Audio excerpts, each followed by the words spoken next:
se presenta más a los extremos de la vida. Entonces, lactantes menores, bueno, desde el nacimiento y lactantes menores es un grupo muy importante. El otro sería el grupo de los ancianos.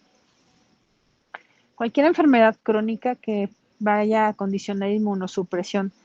Muy importante diabetes y la otra sería la enfermedad de VIH-Sida.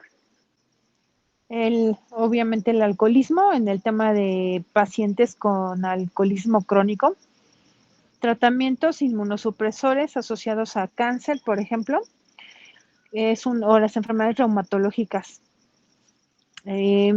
Con este uso de los farmes no biológicos, los farmes biológicos, que son medicamentos actualmente que van a inhibir la respuesta inmunitaria, se puede dar mucho esta situación de enfermedades del sistema nervioso central, los pacientes desnutridos y bueno, obviamente infecciones asociadas a sitios cercanos al cráneo, a la bóveda craneal.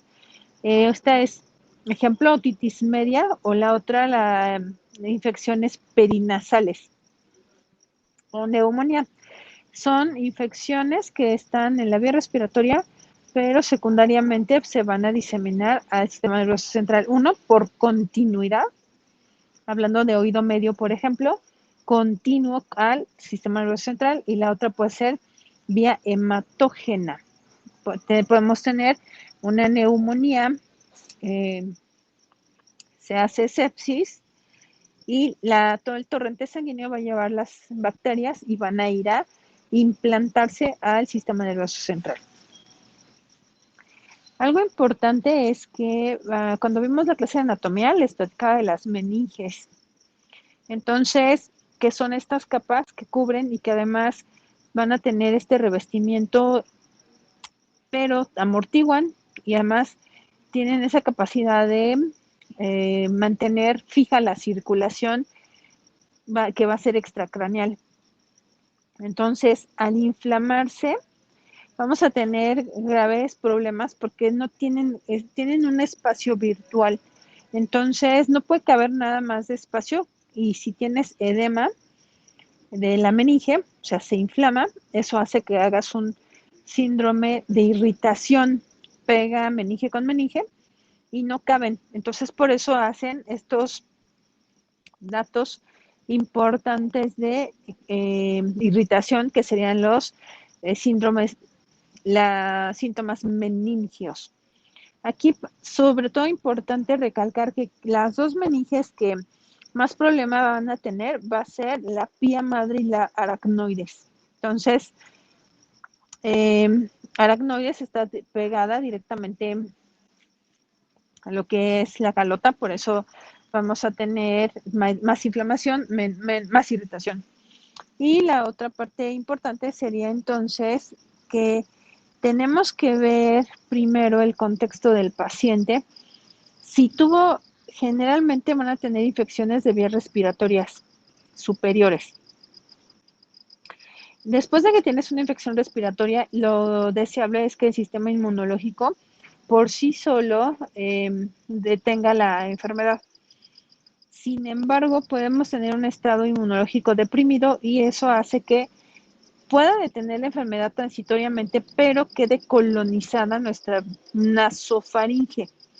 Y cuando empeore nuestro sistema inmunitario, esas bacterias, virus que quedaron en la nasofaringe como remanentes, van a volver a prenderse, a florecer, a crecer y van a introducirse al sistema circulatorio y posteriormente a la circulación mayor, y ahí depositarse directamente en las meninges.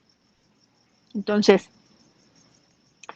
la otra parte importante es que va a depender no nada más de esta colonización, sino también de qué tantas defensas tengan los pacientes. Hablando, por ejemplo, de el tema de IgA, que acuérdense que la IgA es una enzima que lisa la pared bacteriana y que se va a encontrar generalmente en la piel y las mucosas.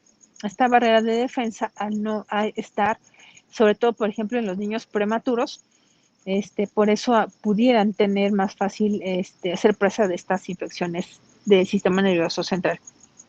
¿De qué también va a depender estas infecciones? De la virulencia que tenga nuestra bacteria o nuestro microorganismo. Virulencia se refiere a la capacidad de infectar. No se refiere a si eres virus, bacteria, parásito u hongo. Los 4 microorganismos.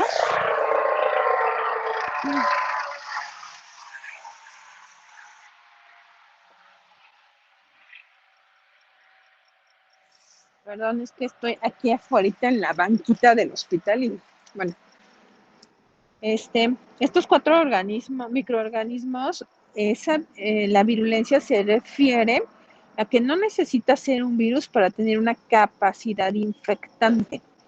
No se confunda con que es virus y solo es virulento, no, sino cualquier microorganismo tiene esa capacidad mayor o menor de infectarnos. Entonces, de esta capacidad depende de las cápsulas que tienen o revestimientos que tienen cualquier microorganismo, que son polisacáridos.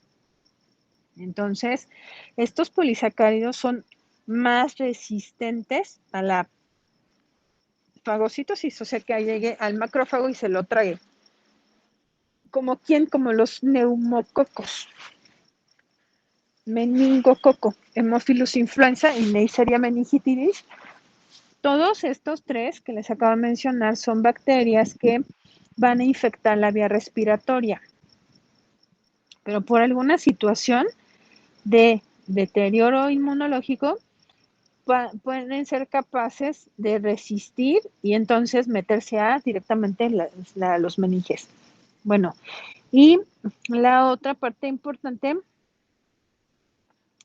sería que es la vía del complemento. ¿Ustedes ven inmunología en algún momento de la carrera?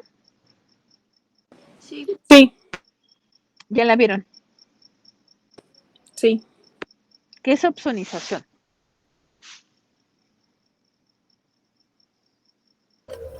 Si no mal recuerdo, opsonizar es cuando los anticuerpos rodean el antígeno para poderlo luego eliminar, ¿no?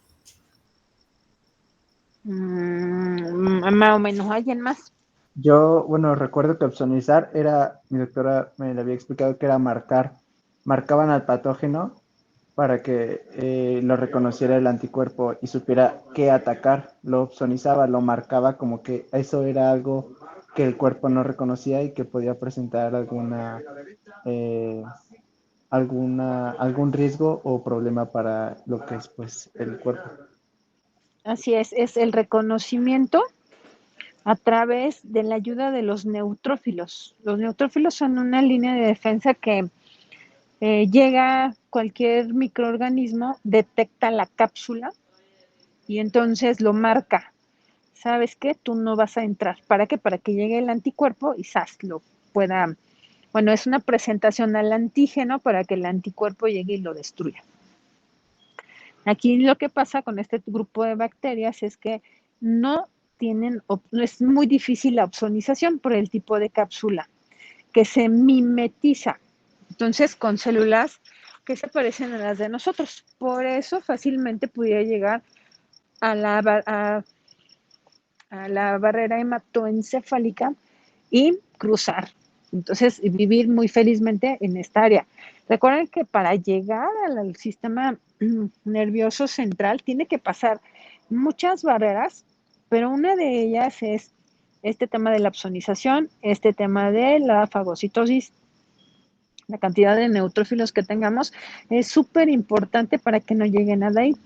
Entonces, si yo les digo, es que saben que tengo un paciente con SIDA, entonces no tiene efecto de los neutrófilos, no tiene ningún efecto de la vía del complemento y obviamente no hay macrófagos. Entonces, un paciente con SIDA está muy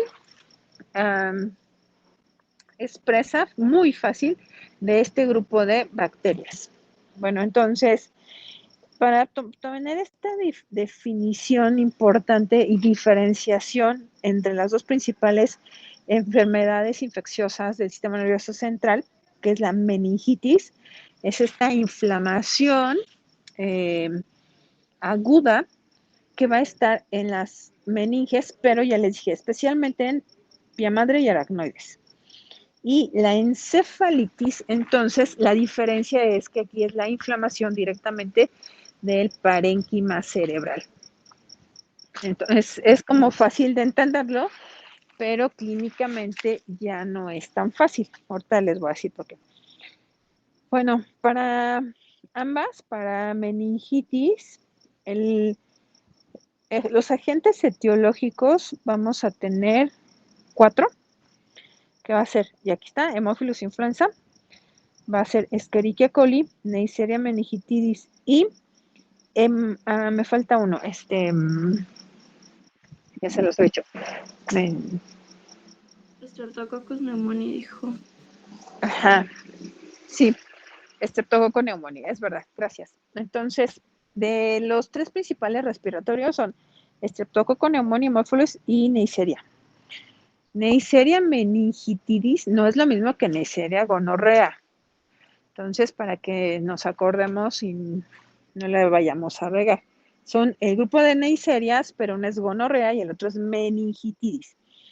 Y el grupo de E. coli, este es más por translocación bacteriana. E. coli es un grupo de enterobacterias. No debería jamás estar en el torrente circulatorio. Sin embargo, al haber tanta baja de defensas, lo que va a pasar es que hacen translocación bacteriana. Ingresan del tubo digestivo o del sistema urinario al torrente sanguíneo y de ahí se van a la circulación mayor. Y recordar que todo lo que llega a la circulación mayor va a pasar por el sistema nervioso central, que es el flujo más rápido que va a haber, igual que el del riñón, y ahí es cuando se van a aprovechar para atorar en ya sea el encéfalo o en las meninges. Es más fácil que se atoren en las meninges este grupo de bacterias. Ahora, para la encefalitis, la causa principal son virales. Entonces, es súper importante aprender este concepto de virus, va a ser encéfalo. Meninges va a ser bacterias. Bueno, entonces algo que también tenemos que recordar sería, aparte de esta cápsula de polisacáridos que van a tener sobre todo las bacterias, estas van a inhibir como tal, más bien, activan el ingreso directo al torrente sanguíneo y de ahí a gestar a cualquier área con circulación mayor. Los pacientes que no tienen vaso, acuérdense que el vaso es uno de los principales órganos, tanto que ayudan a la hematopoiesis como a la formación de defensas como neutrófilos y linfocitos. Entonces, al no haber vaso, también son muy presas de bacterias con cápsulas. Y de estas cápsulas son Neisseria meningitidis, que es la que más frecuentemente se va a presentar en estos pacientes. La otra es que aquellos pacientes que van a tener anemia de células falciformes, recordar que, ¿ya vieron hematología? Ya. Sí. ¿Se acuerdan que es una célula falciforme? Un eritrocito falciforme. Son los que tienen en forma de cuña, ¿no, doctora? En forma de hoz. Así es. ¿Y cómo es uno normal? Pues es una estructura, ¿cómo se menciona? Redondito. Redondito. Un disco bicóncavo, ¿no? Disco bicóncavo, ajá, así. Así es. Entonces, es como si fueran varias cuñitas y estas cuñitas no son capaces de activar la vía del complemento. por esa característica que tiene. Por eso también son pacientes que los esplenectomizados y aquellos con anemia de células falciformes son muy presas de las meningitis bacterianas, precisamente porque no activan el complemento. Pero para eso no hay tanto problema, porque si ya sabemos que tenemos esos diagnósticos, simple y sencillamente los vacunamos y se acabó. Reducimos bastante la enfermedad. Y la otra es que, además, este grupo de bacterias que les mencioné tienen la capacidad de hacer productos de degradación.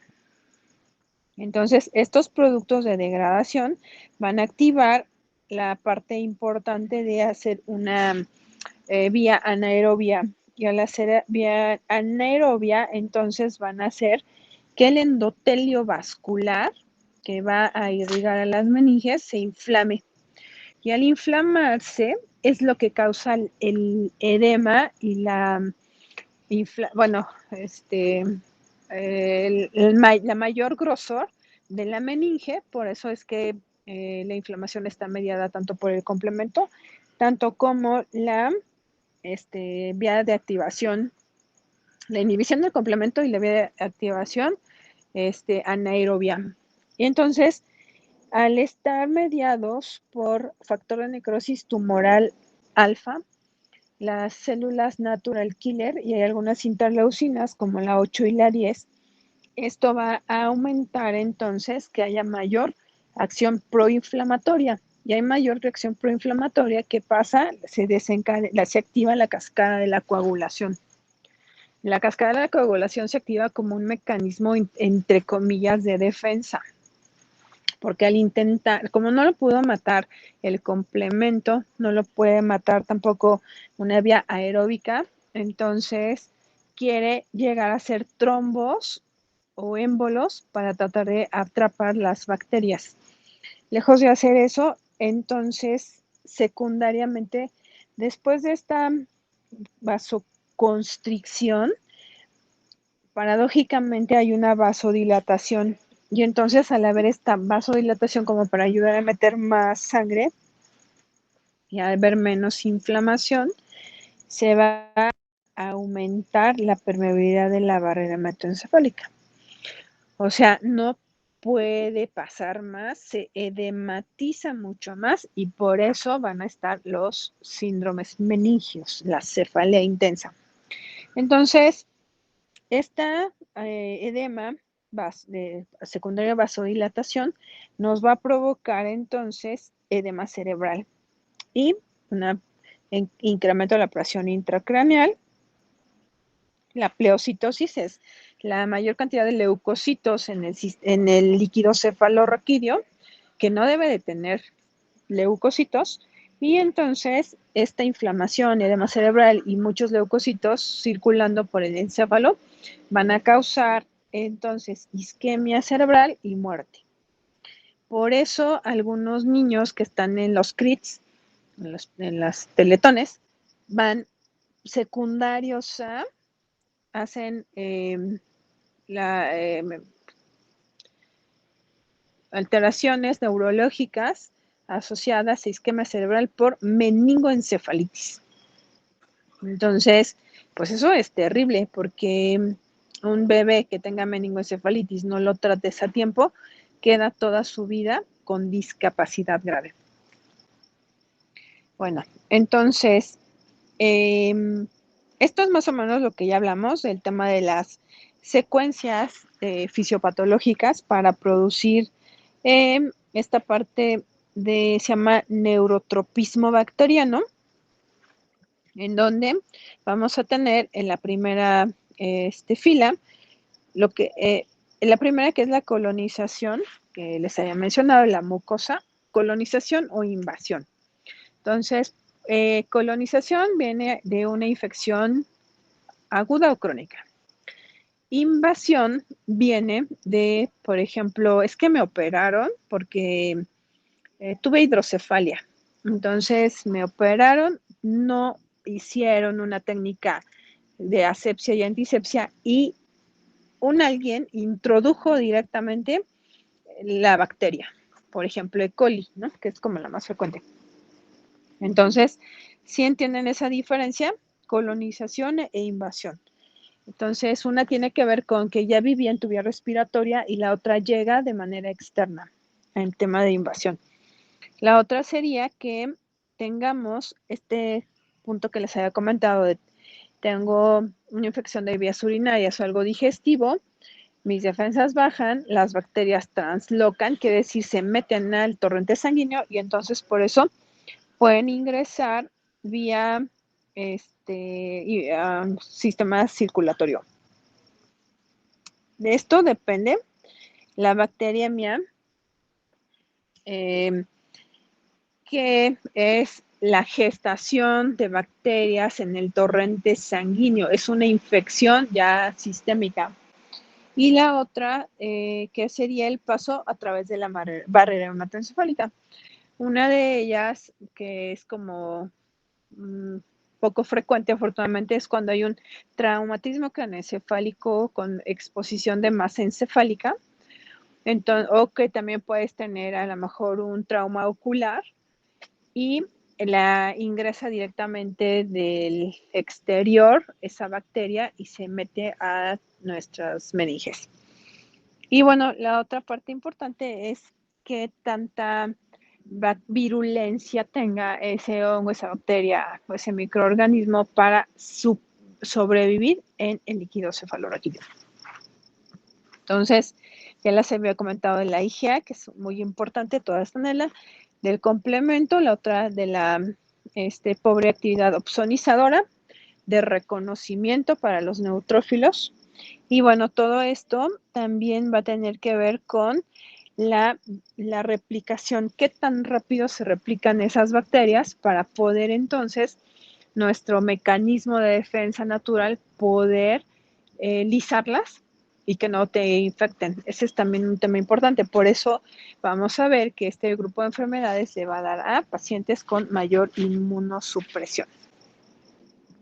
Bueno, aquí algo importante, porque en el cuadro clínico debemos diferenciar primero, pues el paciente está con datos, se llama tóxico-infecciosos, el principal es la fiebre. Secundariamente vamos a tener cefalea, y la cefalea, ¿alguien me puede recordar por qué nos da cefalea? Era por la presión intracraneal, ¿no, doctora? Ajá, ¿qué más? La inflamación meningea.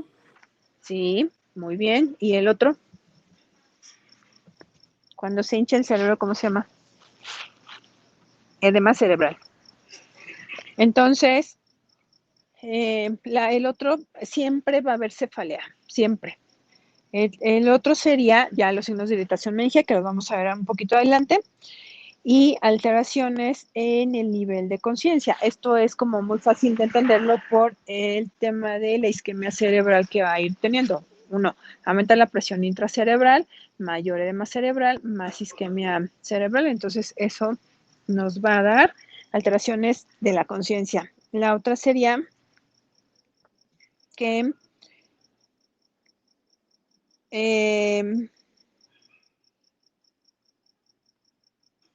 podemos ir viendo al paciente desde que llega a lo mejor con mucha cefalea, mucha fiebre, cuadro de vías respiratorias, y puedes verlo, a ti te llega alerta, un poco irritable en el tema de me duele mucho la cabeza, está muy llorón el niño, por ejemplo, no se deja revisar, y después va evolucionando en horas a letárgico. Después del letárgico va a entrar en estupor, obnubilado, y luego entra en coma. Y entra en coma por entre mayor hipertensión intracraneal, mayor edema cerebral, menos flujo sanguíneo. Entonces, por eso es súper importante que el cuadro clínico en estos pacientes te hace el diagnóstico de certeza para después tomar decisiones en qué estudio le vamos a hacer y qué le vamos a dar. En principales signos meningios, importantes los tres principales, que es primero la rigidez de nuca. Esto lo va a dar porque está tan tensa la meninge que uno a la hora de hacer la flexión del cuello hacia el pecho, la meninge la estamos estirando tanto que no permite que esto se flexione. Y vamos a levantar al paciente como si fuera una madera, así recto. Si a nosotros nos flexionan el cuello en estos momentos que no tenemos nada, nos vamos a flexionar nada más así nuestra cabecita, pero aquí no, esto es una tabla, literal. Levantamos al paciente así, así. Si nosotros en este momento nos doblan la cabeza, vamos a hacer esto. Entonces, la rigidez de nuca, importante, es levantamos al paciente recto. El segundo sería kerning. Kerning, lo que tenemos que hacer es, vamos a elevar una de las piernas, bueno, de las extremidades, y tenemos que ver cómo se flexiona la contralateral. O sea, vamos a elevarla esta en recto. Y vemos cómo a la hora de elevarla, por eso está aquí la flecha, la que estamos elevando es esta. La contraria se va a doblar. Esto también tiene que ver porque nuestra, la meninge va a llegar, acuérdense que hasta abajo, hasta la cola de caballo, L4, L5, está tan inflamada que no permite que tengamos la conducción muscular, y por eso entonces un reflejo contralateral sería el doblarla. Aquí movemos, levantamos esta recta y la contraria es la que va a respondernos. Y Brunzinski, aquí lo que vamos a hacer es que vamos a levantar la cabeza y las piernas se van a doblar. Bueno, el principal que casi siempre vamos a tener va a ser la rigidez de nuca.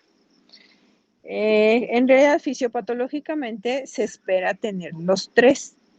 Sin embargo, a veces cuando van empezando no vamos a encontrar los tres, sino con que tengamos rigidez de nuca, ya con ese vamos a tener el diagnóstico clínico o sospechar del diagnóstico clínico. Ahora, dentro de los exámenes de laboratorio necesitamos hacer primero tamizar al paciente. Entonces, para eso, pues queremos ver cómo está el tema de si está anémico, la otra, al contrario, está poliglobúlico, cómo están los niveles de glucosa, la función renal, si está desnutrido, por eso queremos proteínas séricas, si trae ya una infección o sospecha de infección a través de un examen general de orina. Recuerden que no, por la rapidez, un urocultivo pues nos tarda entre 3 y 5 días, por eso pues sí, lo ideal sería un urocultivo, pero aquí como queremos ver, nos trae datos de sospecha de infección, pedimos el EGO. Y la otra, las pruebas de funcionamiento hepático, en el TEN que nuestros datos no sean de un paciente que tenga falla hepática crónica y que estemos confundiendo el diagnóstico con encefalopatía hepática. El estudio que nos va a dirigir el diagnóstico va a ser la toma de una punción lumbar para sacar líquido cefalorraquídeo. ¿Se acuerdan que cuántos tubos tenemos que tomar cada vez que puncionemos? 4. 4 tubos. Ok, así es. De esos 4, 1 va a ser para que le hagamos los cultivos. Uno va a ser para una prueba rápida, tinción de Gram, se llama, bajamos al laboratorio, toman el líquido, le hacen una tinción de Gram, vemos si lo que está pintando para Gram positivo o Gram negativo. Desde ahí ya sabemos qué bacteria puede ser. Y eso te lo dan en 20 minutos. Y bueno, obviamente el cultivo bacteriológico o para hongos depende, por ejemplo, si pienso que sea algún grupo de bacterias de tuberculosis, pues el cultivo me dura 1 mes para crecimiento. Entonces, podemos hacer mejor tinción de Sil-Nielsen rápido para ver si tiene bacilos ese líquido cefalorraquídeo. La otra entonces también que o podemos mandar a PCR, reacción de polimerasa en cadena para el TORCH, por ejemplo, que sería toxoplasma. Es uno de los principales agentes etiológicos en el paciente con SIDA, pero tendríamos que tener el recurso, porque la verdad es que no, los PCR son un poco caros y no todos los hospitales lo tienen. Bueno, entonces, la otra parte importante sería que también nos ayuda, acuérdense que el primer tubito se manda para inmunológicos, ver si nuestro paciente, como también diagnósticos diferenciales, pudieran tener anticuerpos antinucleares en este líquido. Entonces, de manera rápida también lo puedes valorar. Entonces, ojo, este cuadro es muy importante para toda su vida. Entonces, ¿por qué? Porque estas son las características que va a tener la comparación del líquido cefalorraquídeo, cómo es normal y cómo se va a presentar en meningitis bacteriana y en virales.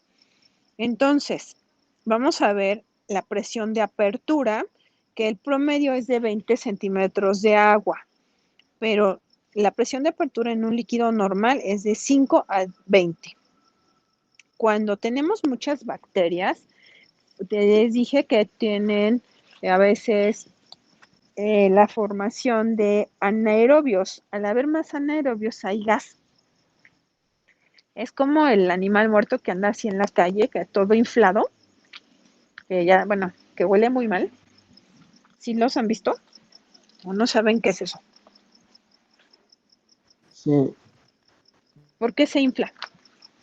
pues porque las bacterias, algunas producen, bueno, son anaerobias o aerobias, y las anaerobias pues producen gases, entonces Así es, pues el gas inflama pues el cuerpo, bueno, pues sí, el cuerpo. van degradando las proteínas y eso es lo que pasa. Bueno, es como un ejemplo, la verdad, muy extremo, pero creo que no se les va a olvidar. Al haber más cantidad de bacterias hay más gas. Por eso, cuando la presión de apertura es mayor a 20, tienes mayor producción de bacterias, mayor gas, y por eso te explica, desde esa presión de apertura tú ya puedes sugerir que tienes un problema bacteriano. Ahora miren, fíjense muy bien. Tenemos aquí el recuento de células. Debe de ser menor a 5 células por metro cúbico. O sea, casi no tienes. Tienes muchas bacterias, sobres, te tocan de 1000 a 10,000 células cúbicas. Por eso tu líquido aquí es muy precioso. Ya no se usa el término de agua de roca, sino es transparente. O sea, clarito, clarito. Y acá, como se va a ver lleno de bacterias, va a estar amarillo, espeso, purulento. Se explica por la cantidad de células. Proteínas. Entonces, no debe de haber, la cantidad es mucho menos de 15% de polimorfonucleares. Cuando hay muchas bacterias, pues que degradan proteínas, 86% de polimorfonucleares. Y en relación con la glucosa, las bacterias tragan glucosa. Por eso van a estar con menor a 20 a 40 miligramos por decilitro. ¿Por qué? Porque son tantas que tragan y tragan la glucosa y por eso tienen hipoglucorraquia. Y en relación a un líquido cefalorraquídeo normal, están entre 45 y 80, que eso sería lo ideal. Ahora, hacemos una relación de glucosa plasmática, por eso tiene aquí plasma, y glucosa de líquido cefalorraquídeo. O sea, te da una glucosa de líquido cefalorraquídeo suponiendo de 20 entre la del plasma, suponiendo 200, 20 entre 200, ¿cuánto te da? 10. 10. Para que sea normal tiene que ser menos de 0.5. esa relación de glucosa en líquido cefalorraquídeo y glucosa entre glucosa en plasma. Y la otra parte que vamos a ver, esto fue bacteriano, la verdad es que se ve como muy fácil de entenderlo porque al haber muchas células, produces mucho más gas, se ve turbio. Obviamente estas células son polimorfonucleares la mayoría. Y algo importante que les comentaba de la relación de glucosa, al tragar tanta glucosa, tienes hipoglucorraquia. Ahora, esto es en las bacterianas, en las virales vamos a tener, entonces, la presión de apertura está normal o mínimamente elevada.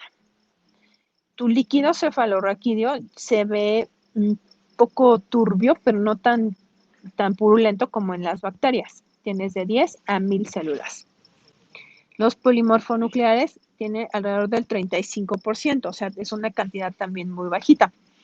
La glucosa puede estar normal o puede estar entre 20 a 40, que es casi como lo de la meningitis bacteriana. Casi los virus no comen tanta bacteria y tanta azúcar, por eso casi va a estar casi normal. Y tu líquido, tu relación de líquido cefalorraquídeo, de glucosa en líquido cefalorraquídeo entre plasma va a estar igual, menor a 0.5. Entonces, se lo tienen que súper aprender porque desde aquí tú ves un líquido cefalorraquídeo purulento, cromático, hipoglucorraquia y tu presión de apertura fue alta, ya sabes más o menos qué darle. Casi está normal, pero no es normal, ya sabes qué puede ser. Bueno, entonces ya vamos en nuestro tercer tema, ya fuimos los laboratorios generales, el líquido cefalorraquídeo, vamos a hacer a fuerza e imagen. Entonces, aquí lo que queremos ver es que no tengamos otra situación como, por ejemplo, algún cisticerco, algún tumor, alguna hemorragia, que entonces estemos haciendo el diagnóstico mal. Una hemorragia subaracnoidea, por supuesto que o sea, abajo del aracnoides, nos va a dar datos de meningismo. Por eso también tenemos que hacer imagen para que no nos vayamos a equivocar. De aquí entonces tenemos que ver si hay alguna anormalidad estructural. Si fuera así, tendríamos que ver que no esté también con mucho edema cerebral, que entonces podamos hacer enclavamiento de las amígdalas, que ya les había explicado la vez pasada en las imágenes. Una de las principales contraindicaciones sería hidrocefalia aguda. Bien lleno tu cabecita de agua, eso va a hacer que tengamos enclavamiento. Colecciones subdurales. Al haber mayor masa, también enclavamos. Y la otra, edema cerebral masivo. Estas tres no puedes hacer punción lumbar. Por eso lo deseable fuera que tuviéramos el TAC antes de la punción lumbar. Pero bueno, no, la verdad que es muy difícil a veces tener el recurso y mejor solo que aunque veamos que no tiene edema cerebral e hidrocefalia, ya con eso le podemos puncionar. Ahora, ¿qué vamos a dar de tratamiento?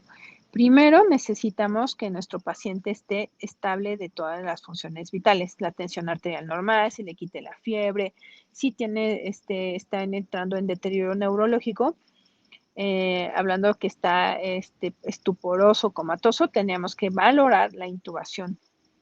Ahora, es importante que estos pacientes a veces hacen choque séptico, entonces debe de estar con vasopresor, con soluciones, monitorizado.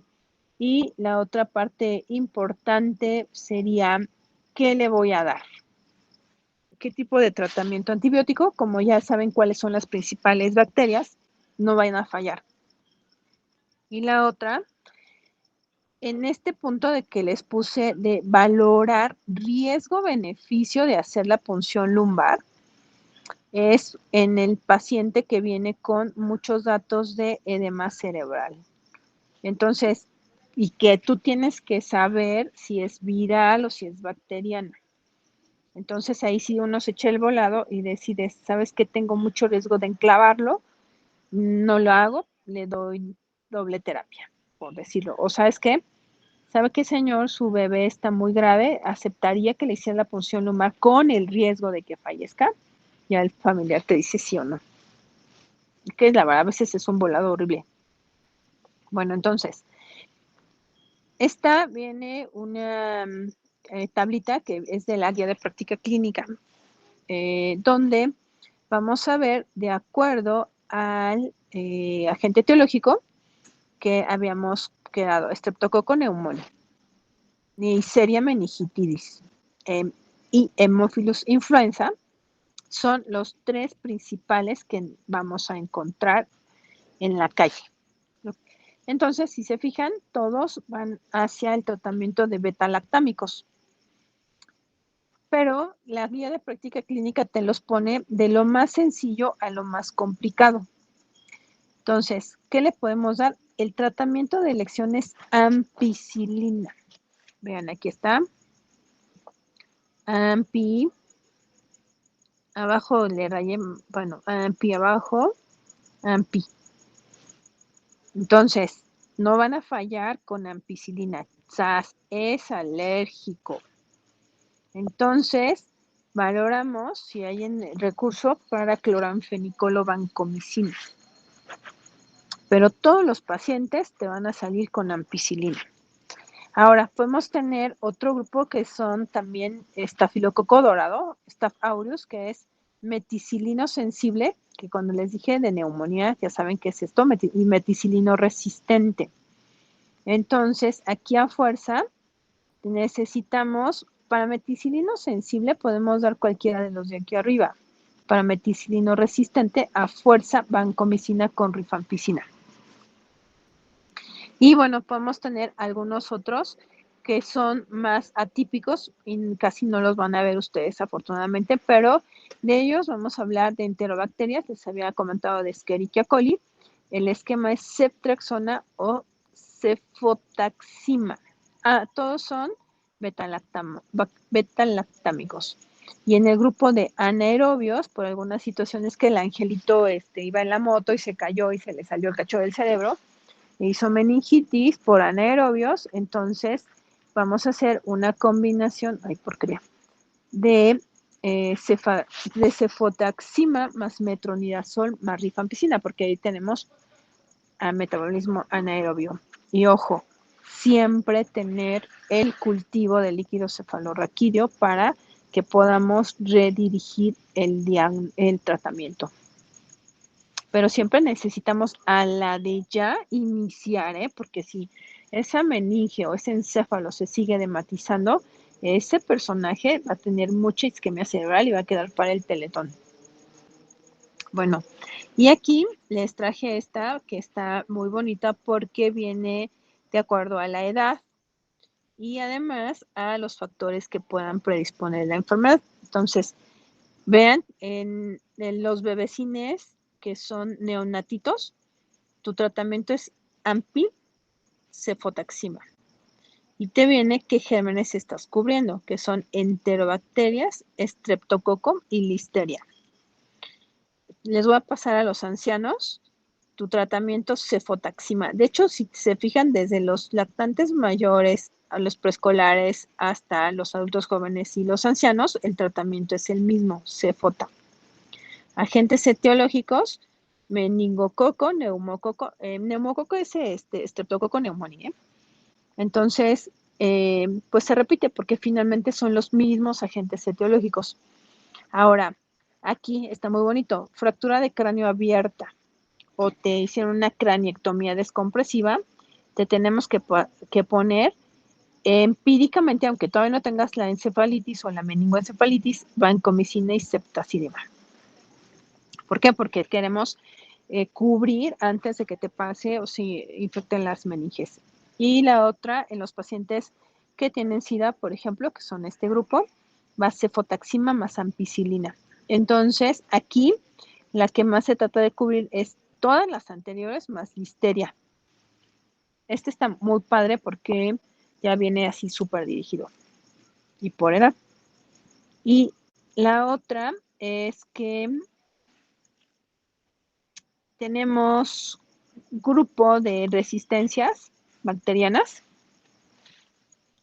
Cuando tenemos resistencia, vamos a dar entonces, nuestra primera opción sería vancomicina más penicilina. Aquí estamos asociando un beta-lactámico más la vancomicina. O si fuera, por ejemplo, beta-lactamasa positiva, pero hablando de Haemophilus influenza, tenemos que dar ceftriaxona o cefotaxima. Las dosis que están son dosis de caballote. La dosis de ceftriaxona son dosis tope 2 gramos al día. Aquí estamos doblando la dosis 2 gramos cada 12 horas. Eso es súper importante saber que no es la misma, no es una dosis estándar, pero aquí estamos hablando de resistencias bacterianas. Ya tenemos los cultivos, ya nos dio el bicho y la resistencia. Se llama concentración mínima inhibitoria. La concentración mínima inhibitoria es la que te va a decir qué cantidad de antibiótico y cuál de ellos es el que puede hacer el efecto de bactericida o bacterioestático, el CMI. Y bueno, también es importante que los esquemas de tratamiento, un estándar, y va bien tu paciente, son 7 días para meningococo y Haemophilus influenza. Pero pudiéramos tardar hasta 10 a 14 días, depende del tiempo en el que llegó con nosotros, los días que llevaba de la infección y cómo vaya evolucionando. Ahora, ojo, súper importante, esto es lo más importante. Esteroides. Si bien no se trata de un edema citotóxico, sino es un edema vasogénico, porque se vasodilata. No, los esteroides, ¿para qué los quiero? Es importante para inhibir toda la respuesta inflamatoria, 1, a las citocinas, pero 2, para que se tiene que poner primero, el medicamento sería dexametasona. Y la dosis es de 0.15 miligramos por kilo cada 6 horas, los primeros 4 días. Pero este medicamento, este esteroide, se tiene que ser el primero en poner antes que el antibiótico. Aparte de que inhibe la respuesta de citocinas, disminuye la inflamación de la barrera hematoencefálica y entonces tu antibiótico penetra muy fácil. Porque es antes de la primera dosis del antibiótico para que en realidad aseguremos que el antibiótico cruce la barrera hematoencefálica y se deposite a nivel encefálico o meningio. Si no haces esto, el paciente va a quedar con más alteletón porque no estás inhibiendo la inflamación y las meninges se siguen inflamando. Bueno, entonces, importante la dosis, 0.15 por miligramos por kilo, cada 6 horas y solo 4 días. Después ya no sirve. Lamentablemente, imagínense, de esos 50 pacientes, 50% de todos los que desarrollaron meningitis tienen complicaciones neurológicas. Y esas complicaciones neurológicas pueden ir desde solo inatención hasta crisis convulsivas refractarias a tanto edema cerebral. Y la otra, pues obviamente que quedas con discapacidad, tanto cognitiva como motora, dependiendo del grado de inflamación. Por eso, el éxito del tratamiento depende del tiempo en el que lo diagnosticas. Y la otra, el tiempo en que pones tu antibiótico esteroide y tu antibiótico.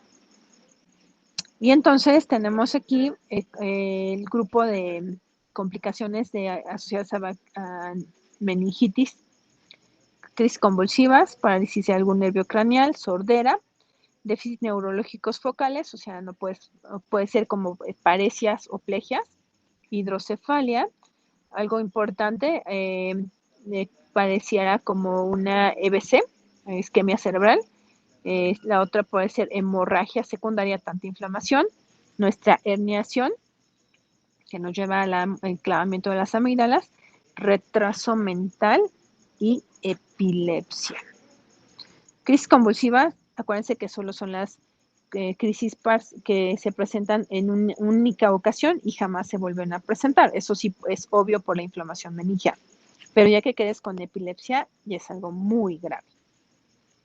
Y la otra son las complicaciones sistémicas, que sería el choque séptico, la insuficiencia respiratoria aguda de tanta inflamación, inflama el bulbo, coagulación intravascular diseminada, paradójicamente de defenderte, pues haces este síndrome, lesión renal aguda, trastornos de la coagulación y falla orgánica múltiple, y pues nos llamábamos, o se llamaba ese bebé, o sea, abuelito. Entonces, por eso deben de estar muy atentos ante esto. Ojo, dudas de meningitis. Es muy fácil. No. No, ninguna. Ahora, Por está ahora. más fácil. Ok, acuérdense entonces, meningitis. Tengo que tener a fuerza síntomas de irritación meningia. Aquí están. Les dije, puedes tener somnolencia, alerta, irritable, estupor, coma. Ok, ¿qué más les dije? Fiebre y cefalea. Aquí está la fiebre, la cefalea y alteraciones en el estado de despierto. Ya con eso lo haces, ya sabes que es meningitis. Pero encefalitis es una cosa muy preciosa. Entonces, ¿qué les puse aquí de tip? Cambios del comportamiento. Aquí está. Entonces, puede ser que yo de pronto esté dando la clase y empiece a ver cosas, a ilusiones y alucinaciones. Ver cosas, oír cosas, a portarme desinhibida, grosera. Entonces, ese sería el cambio del comportamiento. Aquí estoy sacando una bola, que sería finalmente el encéfalo, como para puntuar dónde está el problema. Ya no está en las capas que cubre o protege nuestro encéfalo, sino que está directamente en la masa. Bueno, entonces, esta inflamación del parénquima asociado a disfunción neurológica. Es tanta la inflamación que por eso empiezas con alteraciones del comportamiento. Pueden ser tan sutiles o pueden ser tan graves que uno piense que el paciente está loco, pero es agudo, muy agudo. Entonces, este cuadro agudo o subagudo es una alteración del estado mental mayor de 24 horas. Eso, ojo. Va a haber fiebre, sí. Puede haber crisis convulsivas también, cefalea también. Y la otra, déficit neurológico focal. En meningitis les hablé de déficit neurológico focal. No. Así es. Entonces, ya, aquí se agrega. Parece que en meningitis te dije fiebre. Sí, sí, Les dije que tenían fiebre los de meningitis. Presentar fiebre. Les dije que tenían convulsiones. Ajá. Les dije que podían tener convulsiones. Los de meningitis. Sí. Cefalea. Sí, Pero nunca hablé de déficit neurológico. Entonces, ojo, esa es una de las diferencias muy importantes. Todo esto se saca de manera clínica, porque llegan a urgencias y ustedes tienen que estar muy listillos para hacer el diagnóstico clínico. Ahora, entonces, estos alteraciones neurológicas tienen que ser de más de 24 horas y menos de 7 días. ¿Qué puede pasar? Hemiparesia, disfasia, afasia o apraxia. O sea, no conoces las afasias, ¿no? Y no conozco quién eres, no conozco para qué sirven las cosas. Ataxia, que caminan como si fueran borrachos. Entonces, y pues, eso solo les puse como alguno de los ejemplos, pero que puede ser cualquier déficit focal. Y la otra, 90% de todos estos personajes va a presentar la fiebre y puede estar asociado a uno de los siguientes, que son crisis convulsiva, cefalea o déficit focal. Es muy fácil entender por qué tienes un déficit focal si lo que está inflamado es la masa encefálica. Ahora, de aquí cambia totalmente nuestra etiología, porque la mayoría son enterovirus, que van a ser otro que puede ser el virus de la parotiditis, la influenza, la rabia o la encefalitis japonesa. Obvio, los principales serían espérenme, me pasé. Aquí está. Serían los enterovirus. Y aquí me está faltando, porquería, el virus del herpes simple. Entonces, aquellos pacientes que tengan algún fuego en la boca, herpes tipo 1 alrededor de la boca, de la nariz, inclusive herpes zóster, hay un síndrome que se llama Ramsay-Hunt que abarca el oído, el herpes, solo el oído, obviamente oído externo, medio e interno. Y acuérdense que los virus viven en la vaina del nervio. Entonces caminan literal por la vaina del nervio y llegan al sistema nervioso, al encéfalo. Aquí falta ese del herpes tipo 1. Entonces, el más frecuente en nuestro medio sería el herpes y después sigue enterovirus. Y por edad, obviamente, los bebecines con el de paperas. Encefalitis japonesa, la neta, ese casi no. Ahora, sí, aquí están los virus. Qué bien. El herpes virus. Viene otro grupo para hacerlo más grande, el adenovirus, citomegalovirus, los enterovirus, el Epstein-Barr, el herpes tipo 1, pocas veces el tipo 2. Del herpes, acuérdense que hay 8 tipos. Entonces, tipo 1 es el más frecuente, tipo 2 hablamos de inmunosupresión, SIDA. El tipo 6 y el tipo 8 también son frecuentes, pero esos son más hacia problemas locales en las fosas nasales o en la boca. El de la influenza, de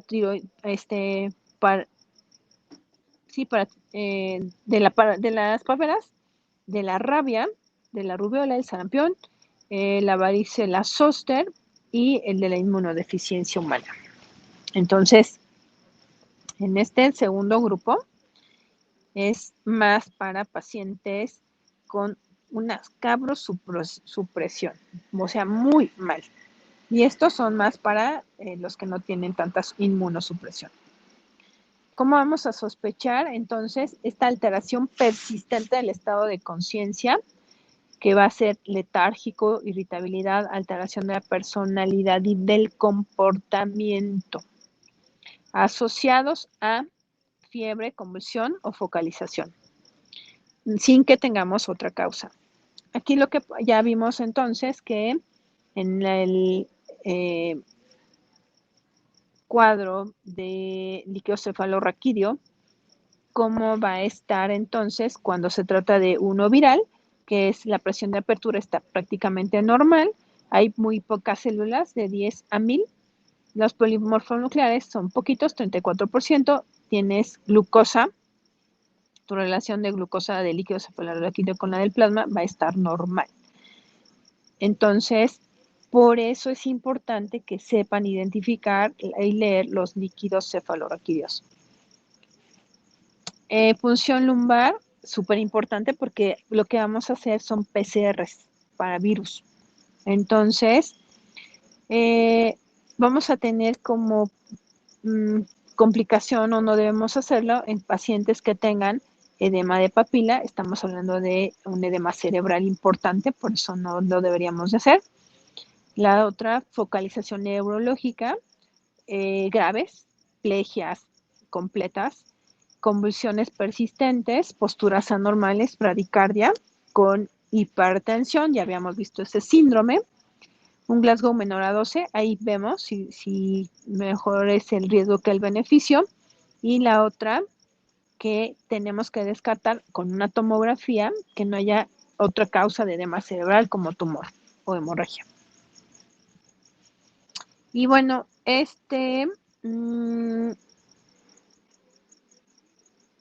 tenemos entonces un paciente con alteraciones del comportamiento. Este personaje tenía más de 24 horas. El ejemplo es, se le toma una tomografía y tenemos entonces aquí una lesión. Este paciente, el diagnóstico no era una encefalitis, es un evento vascular cerebral isquémico. De ahí la importancia de tomar en cuenta la imagen para descartar que además se está haciendo edema cerebral, pero no es asociado a encefalitis. Este tiene una causa isquémica. Y bueno, también podemos ver otras imágenes que van a ser así áreas importantes después de una encefalitis, cómo fallece el encéfalo, como se ve en una imagen simple. Esta es una resonancia magnética con un flare. Limpiamos toda el agua y queda nuestra área de isquemia cerebral asociada a una encefalitis. Ven acá como se ve negro, acá como pinta blanco, toda la parte que está blanco se llamaba gracias a una encefalitis. El diagnóstico virológico lo hacemos a través de la PCR, donde podemos tomar el virus del herpes zóster, que es el más frecuente que les comentaba, la toxoplasma, otros como serían el VIH o encefalitis japonesa, rubiola, citomegalovirus o otro grupo de herpes, no de la varicela zóster. Para todos está súper caro, como 4,000 pesos cada uno. Pero la verdad es que sí vale la pena el saber cuál de esos virus es. El tratamiento, como todo paciente, necesitamos compensarlo, que no esté desaturado, protección de la vía respiratoria en el caso de que sea necesario intubarlo. Si está ya chocado, hay que ponerle vasopresores y quitarle la fiebre a como de lugar, porque es proarrítmica, de arritmias. Entonces, el edema cerebral tenemos que tratarlo, que sería uno de los principales objetivos. Composición de la cama a 35 grados.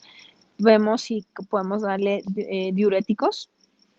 Y la otra parte importante sería, de acuerdo a la guía de práctica clínica, el tratamiento para México es aciclovir.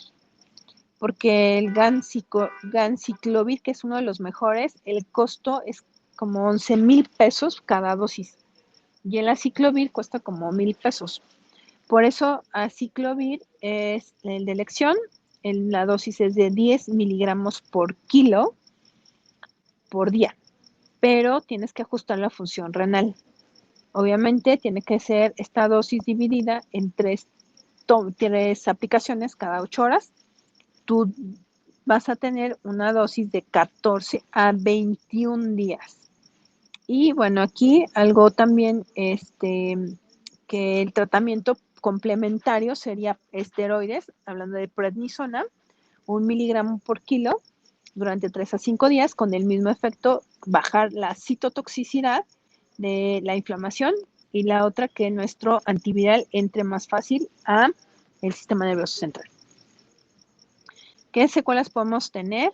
Importante, amnesia, deterioro cognitivo severo, disnomia, o sea, no sabes para qué sirven las cosas, dificultad para aprender, verbal como visual, y bueno, menos del 10% los pacientes van a retornar a ser como antes de la enfermedad. ¿Por qué? Porque si no sabes qué es una meningitis o una encefalitis, la verdad es que no les das tratamiento. Piensas que son algo, ay, pues es por la presión alta. Ay, no, no durmió. Ay, no, es que está loco. O sea, de verdad, desestimamos los datos clínicos y por eso quedan con bastantes secuelas. Diagnósticos diferenciales, encefalopatías metabólicas que tengan que ver con uremia, hepática, hiponatremia, hipotiroidismo, neurosífilis, síndromes paraneoplásicos, y hablando de meningoencefalitis, porque podemos tener la combinación, padecimientos psiquiátricos o intoxicación por alcohol o algunas drogas o traumatismo cráneoencefálico. Y es todo, amigos. ¿Qué dudas tienen? ¿Dudas? ¿Preguntas?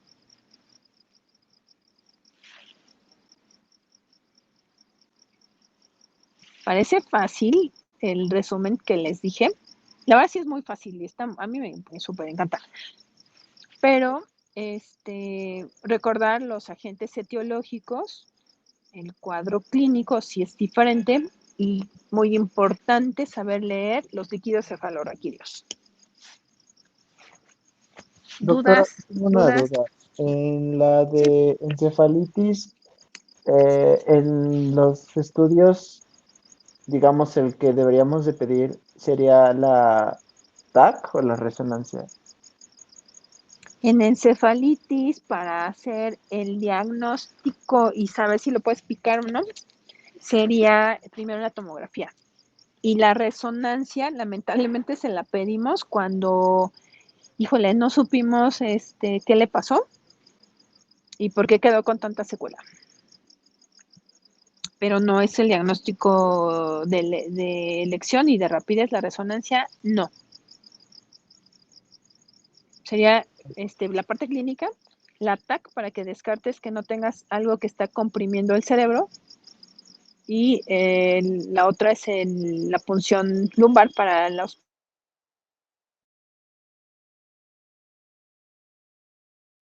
PCRs.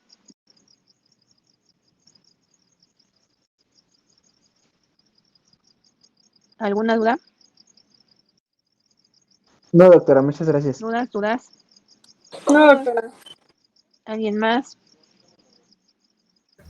No, doctora, no Entonces por los veo ahora. mañana tempranito. Mañana tempranito y mañana tardecito el examen. Oiga, disculpe, doctora, en la mañana los temas, bueno, la